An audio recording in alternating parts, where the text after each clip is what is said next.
You're most welcome back. This is Hello Nigeria here on Wazobia Max. If you're just tuning in, well, you have not missed that top story yet, as we have with us our guest pharmacist, Mr. Ayobambo Fajiton. He'll be speaking to us on the dangers of self-medication. You're very welcome. Thank you very much for coming. Thank you. Good afternoon. Yeah, it's almost the culture for Nigerians, and it's a practice that's widespread across the country. A lot of people often resort to self-medication. What is the reason for this? What could be the main reason for this? And are there dangers associated with this? Yeah, I'll start with what self-medication is about. You know, self-medication is when you use drugs to treat self-diagnosed symptoms or disorders. And it also can be classified, you can also group it as when some people prescribe drugs. After when your drugs are done, doctors prescribe 3 months. They give you a prescription for 3 months, and you continue to use it. Concurrent. I've never. I mean, that's a good point. They don't want that disease to ever come back. No, the thing is that because I don't understand you continue to use that prescribed drugs above the time that you were given. So it's one, going to get medicine yourself, so self-diagnosis. Self-diagnosis. Then number 2, even when, because sometimes you see on the packet, I don't know how many people read it when they say take 3 times a day for 5 days. Yeah. Some people just continue to take it as long as the symptoms persist. Yeah, how about people who keep the drugs they were given the last time, maybe for a headache or a boil, and then another time it occurs, they use it again? That's also self-medication. That's also self-medication, just to put it out there. Yeah. So all people, once you finish your drugs, done with your throw drugs, them out. Yeah. You're supposed to throw them out, or you're supposed to seek medical opinion, or healthcare givers to know if you could continue on that drug, because drugs, the drugs have the way they work. At that particular point in time that it was prescribed to you, it might have it might have the reason why that health giver gave it to you. So while you are using it all the time, it might not be the same. So we try to make sure people, when you have issues, maybe you have a headache, thereabout, you see your community pharmacists. They're always around. Community pharmacists are close by. They're close to the community. Before you get to the primary health center, you definitely see a community. Every door, closed. I don't know where you stay or where I stay. Community pharmacy, they are everywhere. So you see, you see community pharmacy. So a community pharmacy should be able to refer you to the doctor. Like, oh, please go see the doctor pertaining to this. Could you kindly define a community pharmacist? Because there's some community pharmacists who are not quite community pharmacists, but who are dispensing drugs. So you see people who say, they call them Mugonishe carriers, they come and tell you that. Or because, they sell Agbo. They sell Agbo, they sell local drugs, or they even sell formal drugs and say, oh, this is going to help you. They go in their cars with a microphone. Are they community pharmacists? No, they're not. Those are the problems. Those are the problems we have in Nigeria. Not only in Nigeria, in outside world too, you see people they get their drugs from supermarkets, outlets thereabout. But in Nigeria, you see them in buses, they will hawk, even at night, you see them, hawking around roadsides, they will sell some drugs which are not supposed to, Yes. So community pharmacists are someone where, there's this sign post, you'll see RX. The green with the green, with so you must always see an RX. RX, yeah. What does that stand for? That's a pharmacy. Okay. Yeah, so you can walk in there. They will give you good advices on what to do pertaining to your ailments, maybe to see the doctor, or maybe he has an idea, because sometimes pharmacists do recommend drugs. So. Okay. Now let's look at over-the-counter drugs and prescription drugs. Yeah. What would you say are the most commonly abused drugs in Nigeria? And if it's over the counter, is there really a danger in it, since you're not abusing the prescription drugs, or you're not going against, you're not going to get it without a prescription from a doctor? Okay, thank you. Over the counter drugs, there are drugs that are non-prescriptions, they're not, doctors didn't recommend them. And prescription drugs are what doctor writes actually for you to use. The issues with over-the-counter, some over-the-counter drugs that people don't know the effect on the body. I read, was it on last night? I read about someone that got, I think in US, Philadelphia, someone got cough medication, I'm sure he got it over the counter and he used too much of it. I'm sure he used too much of it. And he woke up calling 911 that he has killed his wife. Wow. That happened in U.S., Philadelphia. But did he really kill his wife? Yeah, he did. When he got to the woman was dead. He had stabbed her. So he didn't know what he was doing because he didn't know what he was doing because the drug had some. Maybe they told him to take a tablespoonful and he took too much of it, or maybe it was. Doctors will tell you take 10 meals BD, that's twice daily. So you might feel like, oh, that 10 meals is not working. It's not doing the job for me. So you want to take 20 meals or 30 meals, which will have some other effect on you. It might make you drowsy. Sometimes you won't know what you are doing. Some cold medications too. So some of them can make you hallucinate? They can, yeah, they can. All right, okay. Now let's even look at what is a drug. Because some people think a drug is until it's paracetamol, because we have other things that are drugs that we also abuse or we self-medicate on. We mentioned agbo. Some people do not even regard agbo as a drug. By agbo, I mean the native concoction that is made from leaves and woods to aid like indigestion and some other conditions. Can that be regarded as a drug? Can plant extracts be, what would you describe as a drug? Let me first go to the agbo section. There's a department in pharmacy. It's called pharmacognosy. Pharmacognosy is how they teach you about leaves. It's about leaves, trees, bark of woods, the medicinal effect they have. But the thing about agbo is that because majority of pharmacists we've moved to the drug aspect, so we're not learning as much as we should when it comes to pharmacology. This comes to the pharmacognosy. We're not learning pharmacology. We're not learning pharmacognosy rather. Pharmacognosy is about herbs and thereby we're not learning the pharmacodynamics and pharmacokinetics of those agbo, so-called agbo, because a lot of people don't find it interesting and it doesn't really make money like that. But even Western medicine, I mean, that's the raw material. It's back to plants and fruits. That's how they... Not all of them are okay, not all of them. Not all of them. Some are synthetic. Like paracetamol is synthetic. It contains acetaminophen. Okay. Combined with some diluents and bulking agents. So some are just synthetic products. All right. So let's talk. So what are drugs? What would you consider as drugs before we won't talk about medicating? Drugs. To me, drugs are... Would you consider vitamin C a drug? As a supplement. So multiple supplements. As a supplement. So they're not drugs? They are drugs.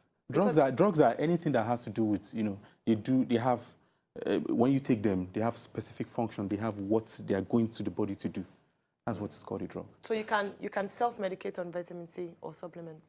Yes.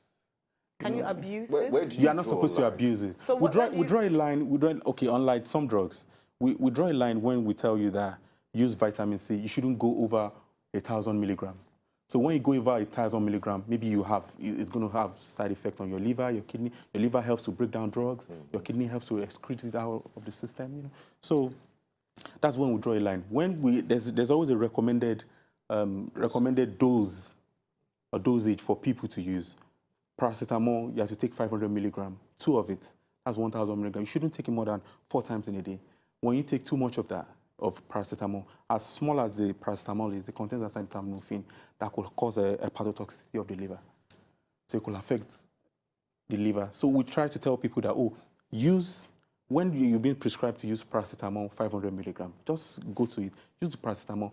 Use it the way it's being prescribed to you. Use it the way pharmacists recommended it to you. Don't go over it telling yourself that, I'm not feeling fine. You're still feeling the pain. Yeah, you're still feeling the pain. Drugs will take a while because they need to break down. There's a process, we call this pharmacokinetics process. We call it administration. You administer, then it distributes. Then there's a component in the body that helps to metabolize it before it's being excreted. So you don't know the way it works. So you should take your time to allow those drugs work before you start doing. And if you're not feeling better, that's why you're being told to consult your doctor. No, there's a silent danger of drug abuse and self-medication in the country. And like you've said, you've talked about the side effects of it, which sometimes can lead to death. It's very dangerous. And you also have a proliferation of this traditional herbal products, and you have quacks hawking up and down the street with no, like it's legal.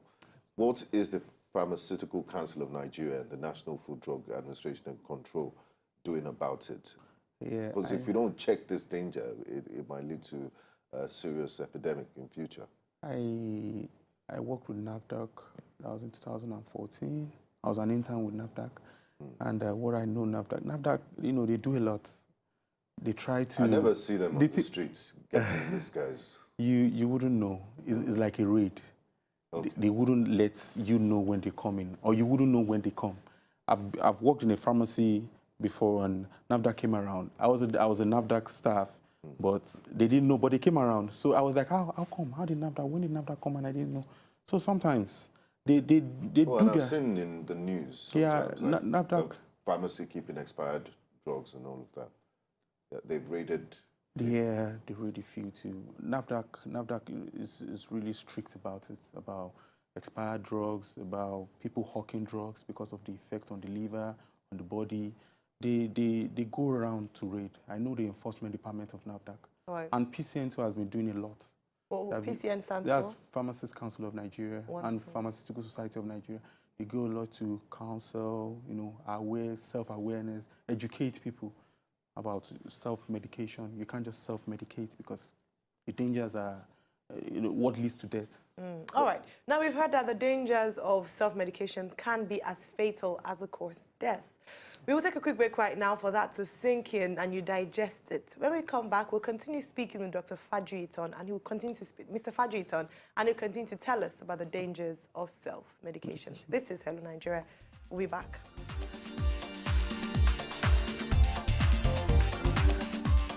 Etisent Nigeria. That means hello Nigeria in Tree. Hi, my name's Amanda Portelwa. I'm from South Africa. My name is Mimi Akinkube. Hello, my name is Candace Nkotgisek. I'm from Cameroon. My name is Ido Enanang. My name is Efwa Osei. And the most interesting thing I found about Nigeria is the extraordinary hustling energy. And make sure you keep watching Hello Nigeria. We do it all for you. We do it all for you. Oh.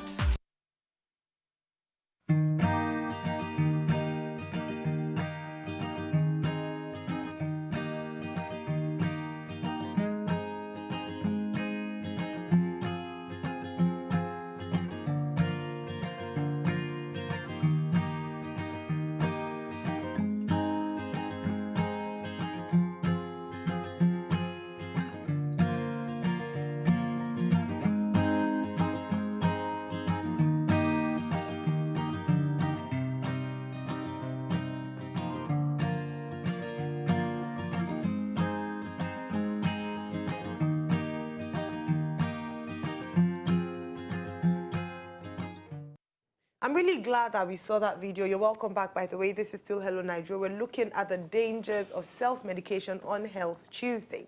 Now, the video we just watched, Mr. Fajuyiton, is talking about the dangers of self-medication. There are two that stand out for me that perhaps one would not even consider when you're looking at self-medication, and that is that sometimes our body develops a resistance to certain drugs, some like antibiotics. And the second is that sometimes when the doctor knows the drugs that can work together, so when they're prescribing drugs to you, they'll put them together. But when you're self-medicating, sometimes you might just pick one drug here, another there, and they react, and they don't go well with, you know, your system. Could you tell us a bit more about those? Yeah, we call them adverse drug reaction. Adverse drug reaction, it means that, you know, your body is reacting to a substance that's the drug. We have so many types of it. We have from type A to type E, from type A to type B, E rather.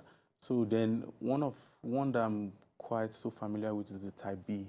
You know, there's major one is called anaphylactic shock with the use of penicillin, cephalosporins. So you need to be sure. You need to know that you don't react to them, because your doctor will have your history.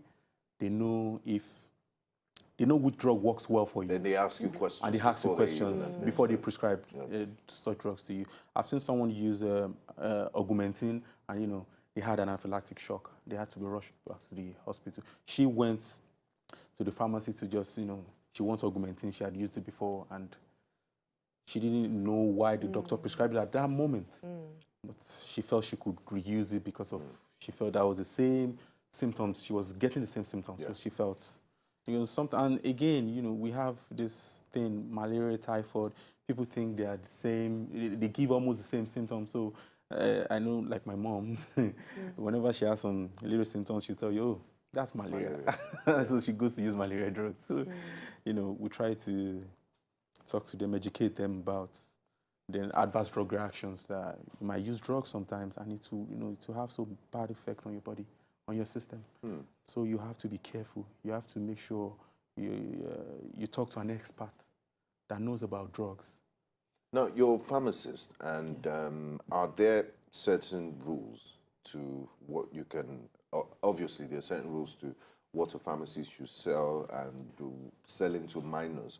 We've often seen there's a silent epidemic going on in Nigeria. It's about drug abuse, and people abuse cough medicine, they abuse medicines like Refnol and all of that. What can the Pharmaceutical Council of Nigeria, the Pharmacists Council of Nigeria, do about it? And what should ethical pharmacists do when you see a young boy coming to buy 5? I don't understand that. Of course, you want to sell, but somebody coming to buy 10 cough syrups, you should know that. I mean, is a dinosaur suffering from a cough? What do you need 10 for? Thank you. I know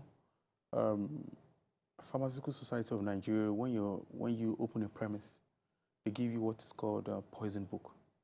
Poison book, you're supposed to register everything, the signature, then a poison book. You need a prescription to write on a poison book. Why is it called a poison book? I'm just curious. It's called poison. I think it was named poison because those drugs, because of the effect they do on the body.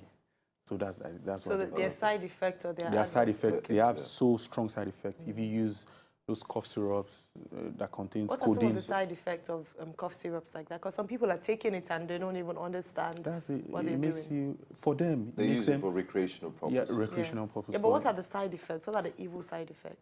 Like what I described earlier, violent behaviors. Someone that takes a cough syrup that has codeine, so many of it, they can't talk normal. They can't act normal. They can't drive normal.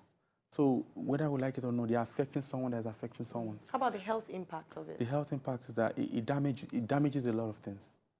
It damages a lot of things. When you use codeine, it damages. You are giving your liver so much work to do.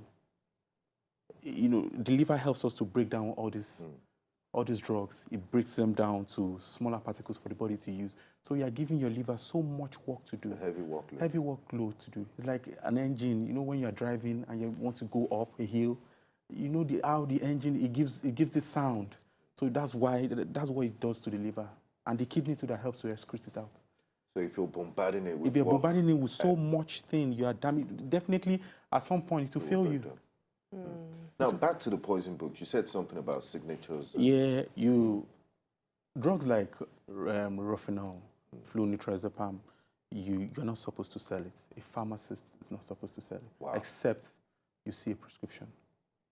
Lexotan, you're not supposed to sell it, except you see a prescription. All of them diazepams, benzodiazepines, that's their class, barbiturates, they're not supposed to sell it, except you see a prescription from a doctor. Wow. A doctor definitely knows, they've had a conversation, they've tried to know what and why you should use it. So we have to get a prescription, put it down on the poison book, the signature and the date. So you expect, on the prescription is written the number of days or the number of months the patient should use it. So you're not supposed to sell, you're not supposed to exceed that, and not supposed to sell above that. So whenever the patient wants to come again to you, they have to come with another doctor's prescription. Right, that's great. Final question before we let you go, Ibambo. Thank you very much for being such a great resource person for us today. And that is, when we see erring pharmacists, is there a process we can report them? So people who sell these drugs we've mentioned without a prescription, or who go underhand to sell bottles of things to people that they know, can we report them? To PCN, yes. Okay. And they deal with them. They deal with them. They deal with them as much as, withdrawing their licenses. Great. So and you know it's big. PCN, yes. Pharmacists Council of Nigeria. All right. Because that's really important. We must be our brother's keepers. Yes, you know, understanding and knowing the dangers of self-medication and drug abuse. It is important that we save our brother's keepers and not allow someone make profit at the expense of the lives of others. Thank you very much, Ebami Fajitan, for being our guest this afternoon. We have been speaking on the dangers of self-medication. And if you have been doing it, we beg you to please desist and get a prescription before giving yourself a drug. To enjoy more of these our Ogbonge videos when you just watch, press this button to subscribe on top of our YouTube page. You go love am.